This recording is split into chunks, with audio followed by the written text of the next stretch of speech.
welcome to the online preview of the 2020 Study of Interventions for Organizational Development in SEA, India, and Hong Kong study results. This is a pioneering research developed by Afni Martin, Nandini Das Gosai, and Maria Zortzaki. Okay, I really apologize if I pronounce any of these names wrongly because such a global, audience and research team. And there will also be a panel discussion to discuss the implications of the findings, key challenges, and opportunities in developing organizations in these unprecedented times. So, in the audience, you can see from the chat box below, we have a global audience. We also have HR professionals, C suites. We have so many coaches here as well. And right now, I've also heard, as I mentioned, from the Director of Research, Afni herself, that the results of the survey show some very surprising results and findings. So without further ado, I'd like to introduce Afni Martin. She is our Director of Research, and Afni has volunteered over 500 hours in bringing this project from a dream to reality, and bringing communities across the regions and industries together. Afni is the founder of an ICF accredited coach training school, coach trainer, mentor to coaches, and also inner child integration therapist. Afni works with coaches, teams, and organizations to change mindsets, cultures, and behavior. So without further ado, can I have a virtual applause? Okay, this is a virtual applause. You're gonna do this. This is called a virtual applause. Okay, can I see everybody's virtual applause, please? Okay, a virtual applause for Afni Martin, our head of research. Thank you very much, Ray, for that very, very, very warm welcome and introduction to the project and setting the context for our event. Very, very grateful, Ray, to have you as our host and MC. So thank you everyone for being here with us today and making the time this Saturday afternoon. It's wonderful to have you here. Let me start by introducing our key partners and collaborators. Our gratitude really goes to all the ICF chapters and HR institutes across the region who have partnered with us to collaborate on the project. And the leadership, the enthusiasm, the friendships that have developed over the years, and contributions by each and every single leader with these organizations is deeply appreciated by ICF Singapore and our team. I would also like to introduce and acknowledge our team. Maria will be taking care of the chat as well today. She is a co-writer of the research report. Tanya, she's our communications expert. Nanni, she is she's the research consultant. Deepak has done all the graphs and charts for the entire report. Chaya has done a lot of communications, and Anne has designed the look and feel of the report. So thank you very much to our team for their contributions to make our dream a reality. Let me start by sharing the purpose of the project. As a coaching institute, we wanted to better understand the current state of play for interventions for OD and how coaching is positioned within OD and how the industry is evolving.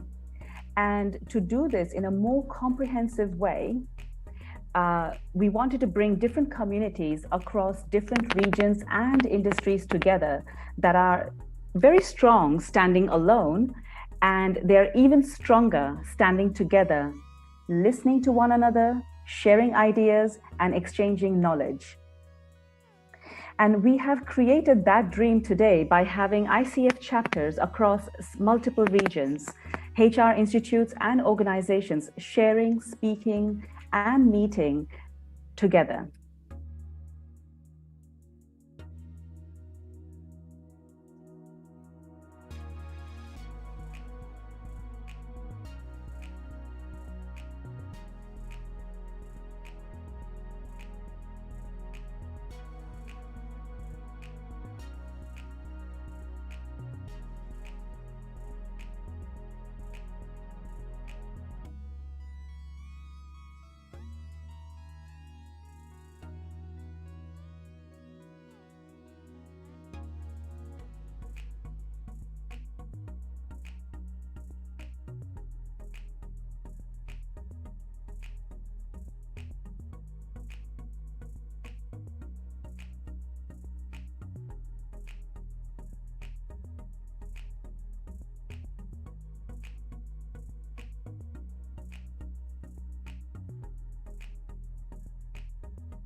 Welcome back. Okay, so I hope that that breakout session was really fruitful and you got to meet new coaches or experts or HR specialists from people from all around the world.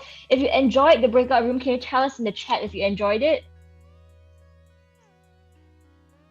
Yes. Okay, I'm seeing many yes. Enjoy. Thumbs up. I'm sure everybody is really excited to hear from our esteemed panelists for today. So just to introduce a little bit of the panel themselves. Okay, so the first person on our panel we have is Angelina Muki. She is now the president-elect of the People's Management Association of the Philippines, the country's leading association of people managers. She is a thought leader with a track record in people strategy development, change management, and execution of transformation initiatives, as well as the full spectrum of HR operations. She's also the author of 2 books, Smart Moves in the Workplace and Smart Moves for Working Women. Hi, Angelina. Hi, Ray. So happy to be here. Welcome, everyone. It's been a great session so far, and I'm sure we have more interesting discussions coming up. Awesome. Wow, Angelina looking really bright today. Okay, so our next panelist is Alvin Goh. He is the Executive Director SHRI Singapore, and he is right now leading a non-profit professional HR body, which represents a strong network of members comprising individuals and organizations across diverse industries. Alvin has more than 15 years of international experience in HR leadership roles with key strategic and decision-making responsibilities and possesses a strong passion for human capital management and transformation. Hi, Alvin. Hi, Ray. Thanks for the introduction. Hi, everyone. Glad to be on the panel itself. Looking forward to our discussions and also the questions that are. I had a little sneak peek in my little breakout group itself earlier on. Thank you very much. Awesome. Okay, thank you, Alvin. Next up on our panel, we have Selena Lim. She is the director of OD. She's the OD director of Intel Asia. In her experience of over a decade, she has led and developed a team of internal HR consultants in delivering solutions to the rapid and dynamic organizational transformations and development. She has her expertise in transition change management, leadership and culture development, talent management, assessing organization capability, designing relevant organization or people solutions. Hi, Selena. Hello. Hi, everybody. It's great to be part of this conversation, and thank you very much to ICF for organizing and bringing different communities together. Just a quick preview from the questions earlier. I'm just super glad that, we are connecting. There's so many people thinking about similar issues and having the same vision to move coaching forward. Awesome. Thank you so much, Selena. Next up on our panel, we have Jean-Francois Cosson. And I'm so sorry if I pronounced his name wrong. Okay, you have to correct me later. He's right now the ICF Global Chairman 2019, based in Thailand, and he has been a global executive coach since 2006. He has since served 12,000, and I'm sure now more because that was a couple of months ago, 12,000 coaching hours, served over 1,000 executives and dozens of executive teams, traveling to 35 countries or 5 continents to work with them. He is accredited as a Master Certified Coach by the International Coach Federation, the highest distinction in the profession. And he coaches CEOs, region, and country presidents and board members. Hi, Jean. And hi. Please correct me for how do I pronounce your name? You did that very well, and everybody calls me JF anyway. Yes. Also, my full initials JFC. I do sometimes also respond to KFC or JFK. It's all good. And I want to say I'm so very happy to be with you all in such a very unique kind of historical moment where our communities come together as one. And I thank ICF Singapore, Avni and the team for having made that possible through amazing body of research. Looking forward to the debate and to interacting with everyone. Lovely. JFC, yeah. I'm sure JFC here has a really good sense of humor. And last but not least, to introduce our last and final panelists, we have Gangpriya Chakravarti. She is the president of the Chennai chapter and board member of the National HRD Network, India's largest body for HR professionals. She's also the managing director at Ford's Global Business Services Organization.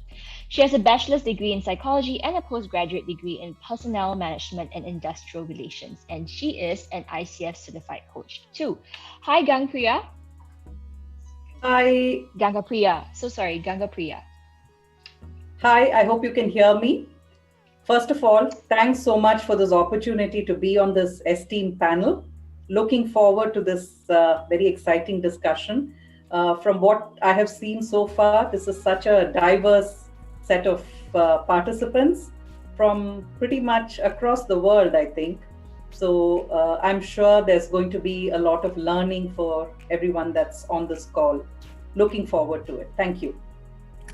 So I'll be passing the time on to our lovely moderators, Afni and Nandini. Thank you very, very much, Ray. And thank you very much to all of our esteemed panelists. We are very, very grateful to have you here. Alvin, Gangapriya, Selena, JF, and Angelina. Thank you very much for being with us here today.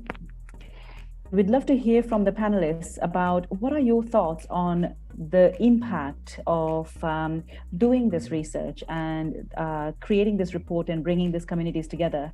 2020 is also the start of a new decade that reflects the entrance of the digital nomads, all right, that's coming out into the workforce, and timely that organizations are also responding to the rapid evolving needs of the workforce as a result of COVID-19. We're also seeing the beginnings of collective leadership, which, as this research report has put together various ICF chapters around the world, multiple countries itself, and that's basically collective leadership itself, right?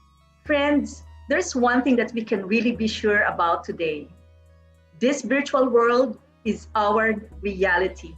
It's our new normal, and it can become the better normal depending on how we shape it. I think studies such as this serve several purposes, and they sort of speak very differently to people who actually use them. COVID has presented itself a trend for us to see that there are some clear differences in kind of the individualistic versus the collectivism versions of cultures. So I'd really like to kind of figure out, right, how do we collaborate more as we move forward to present more of kind of the body of knowledge from Asia and be able to compare and contrast to see whether there are nuances related in this field between different cultures as well.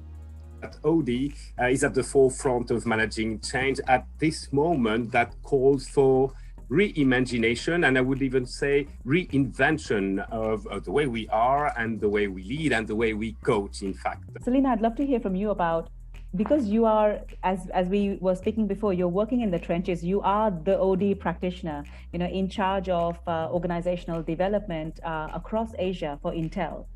So, being the person who is doing OD day in, day out, what are your thoughts on how the interventions are evolving and changing, and what trends or gaps or overlaps are you seeing?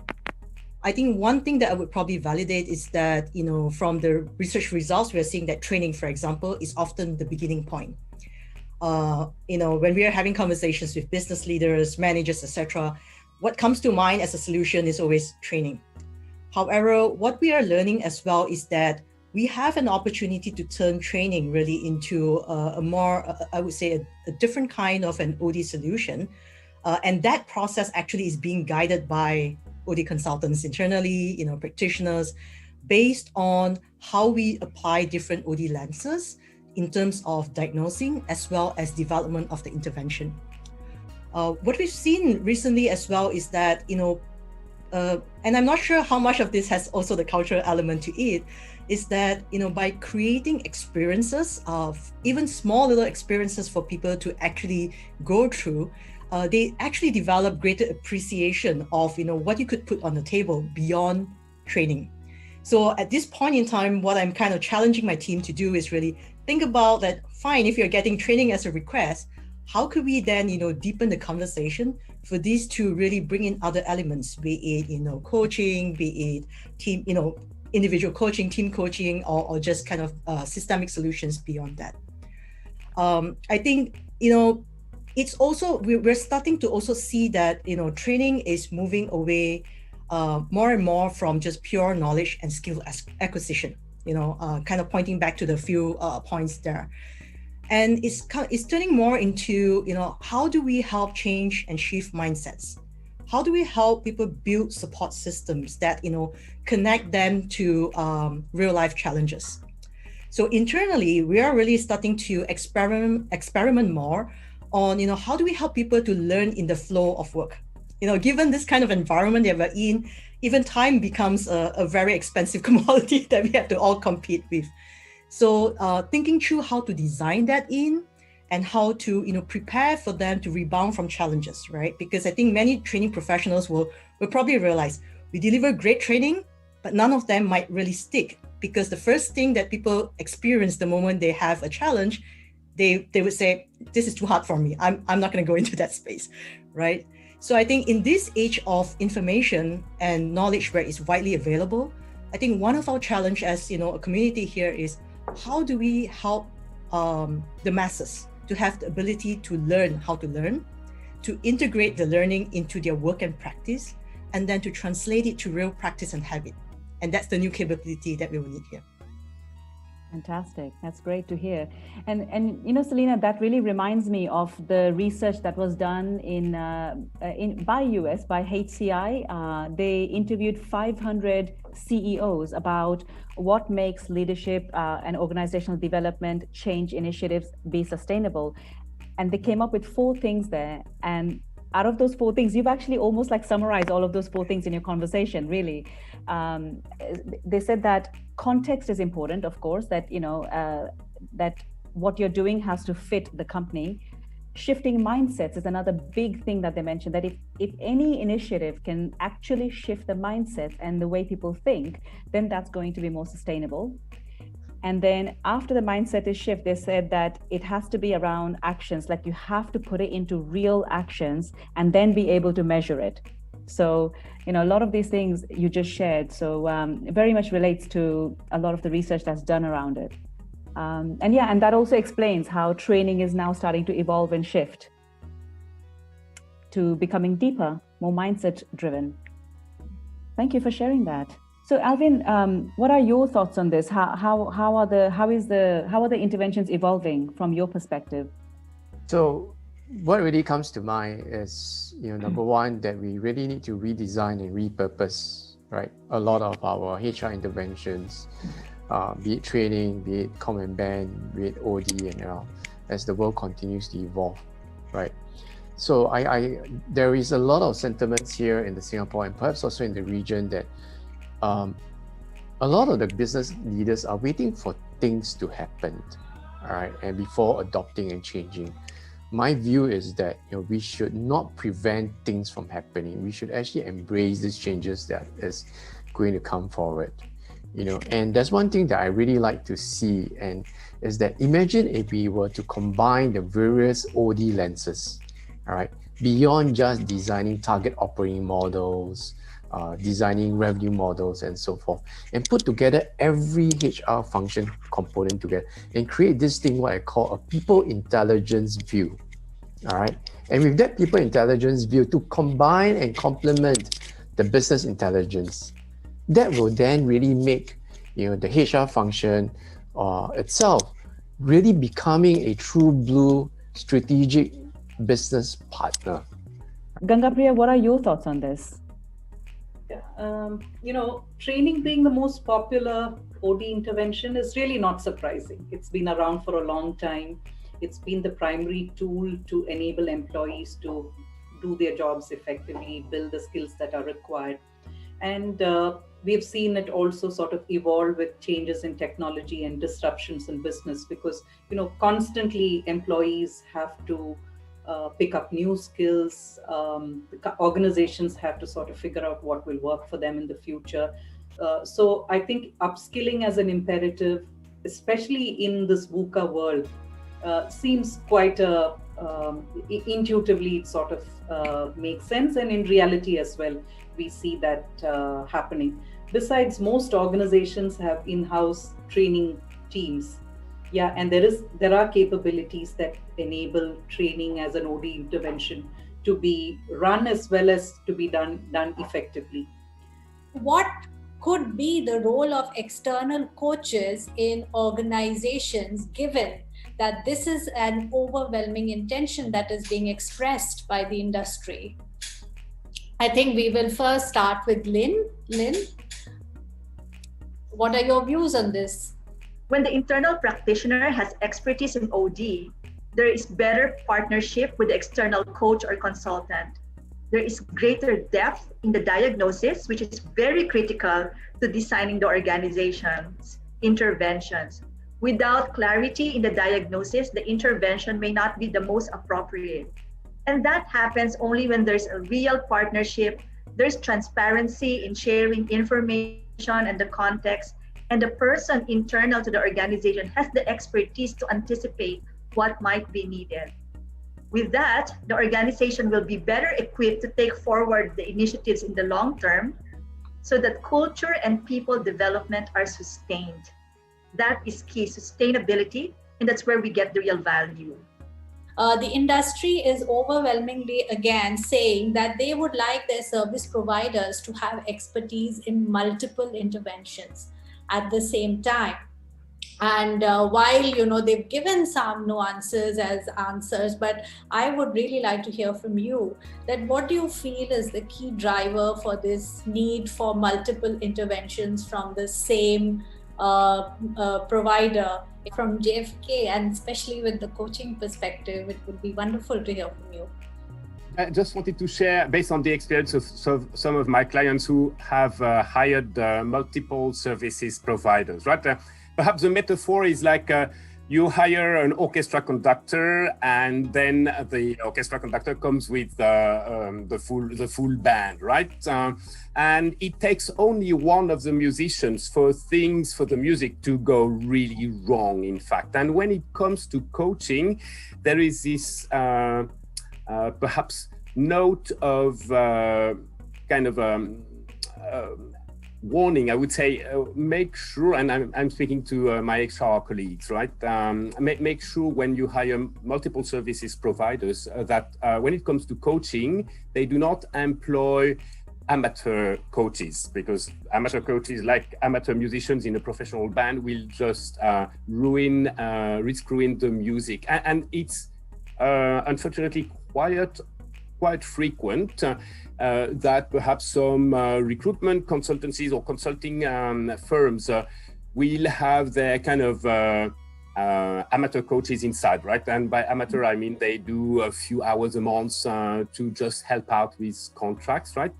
So my invitation is to make sure they don't ruin the dynamic. Then you interview them, you have them actually coach you right there and then in the interview, and you assess their caliber. So you make sure there will be good musicians in the band that the multiple services provider brings in fact. Make sense? In fact, this question goes to Alvin. Alvin, if that's okay.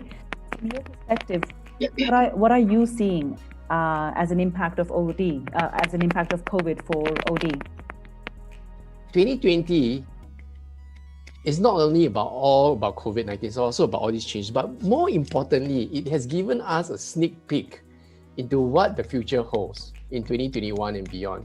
And 2021 and beyond is about all things new ways of working, new workforce compositions that's coming into the workforce.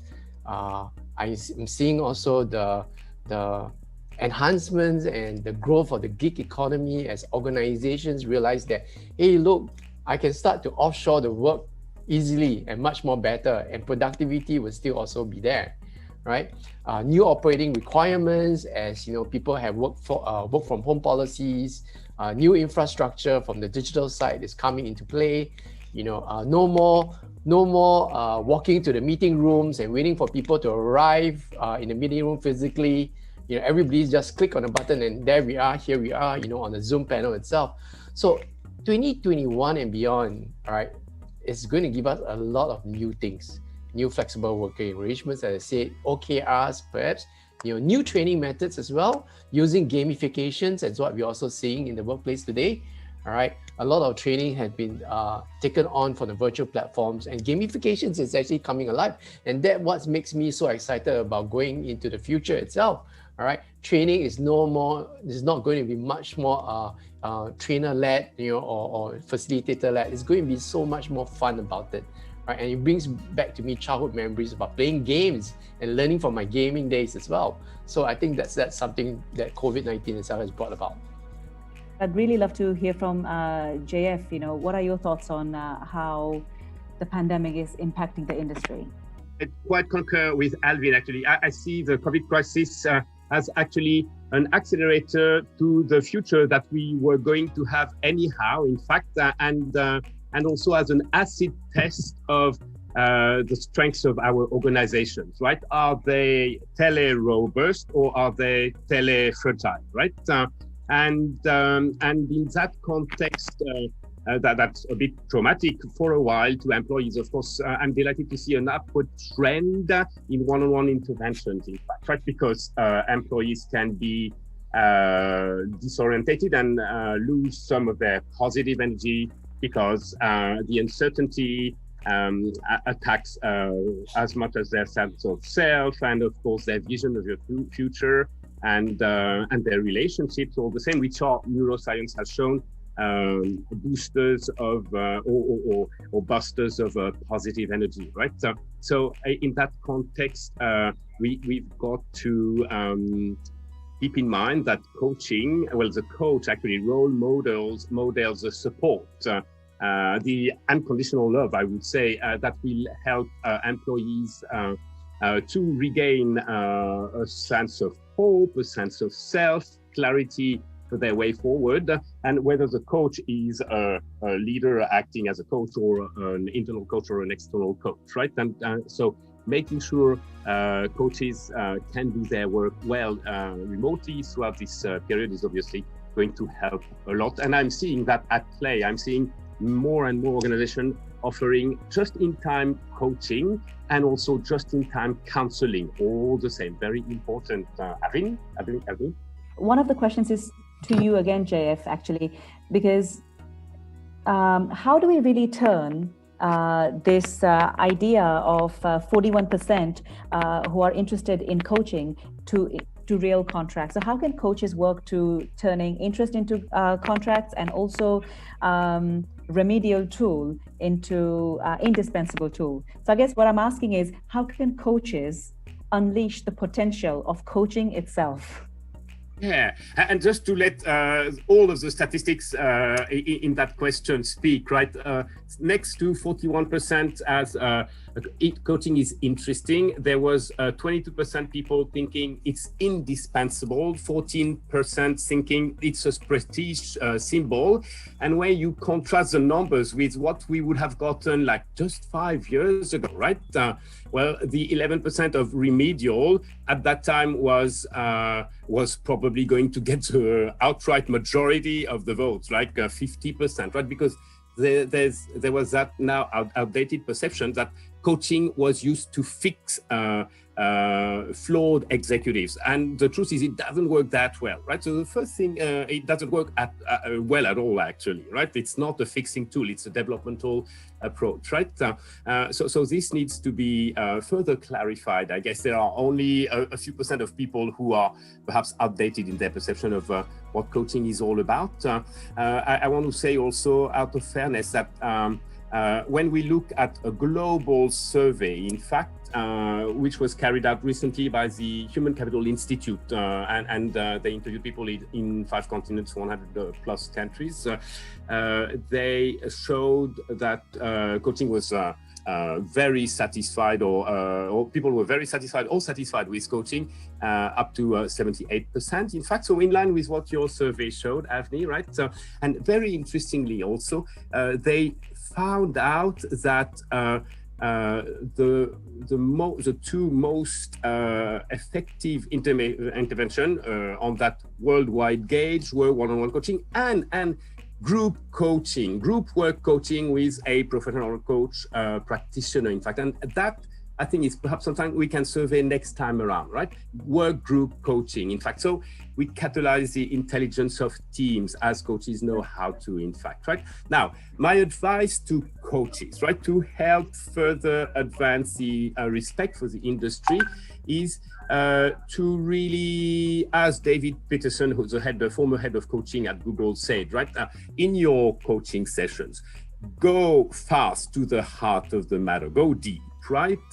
Explore in depth in this zone of discomfort, and then come out very strong with a compelling action plan for people to do. So as a result, your coaches will not just be satisfied, they will be satisfied way over their expectation, and then will become ambassadors for coaching. In fact, to summarize, like what are some of the challenges and opportunities around ROI, and why are companies not measuring ROI?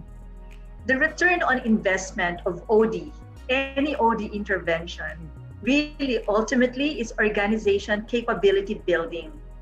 It goes way beyond that specific one-time intervention, but looks very much at the long term and at the big picture. This is what would make OD strategic. When we look at training, we need to go beyond the traditional learning evaluation measures and look at organizational capacity and capability building. And this means a lot of discipline for us as OD practitioners. We don't stop at level 1, just the reaction to the program, or level 2, learning that was gained. We go to level 3, making sure that it was applied in the workplace, and then zero in on level 4, returns to the business, and then new capabilities built. When we look at this, the value of OD becomes very clear because it becomes a strategic enabler of business growth. And measuring ROI is actually a shared responsibility between the internal HR specialist in charge of the program, as well as the external provider. I would like to take a moment to first deeply thank all of our panelists. You've given some, groundbreaking, amazing, thought-provoking, deep insights that I think everyone's had a feast on. I'm sure everyone's really enjoyed that, and I certainly have. So thank you very, very much to our panelists. Very grateful to have you on here. Thank you.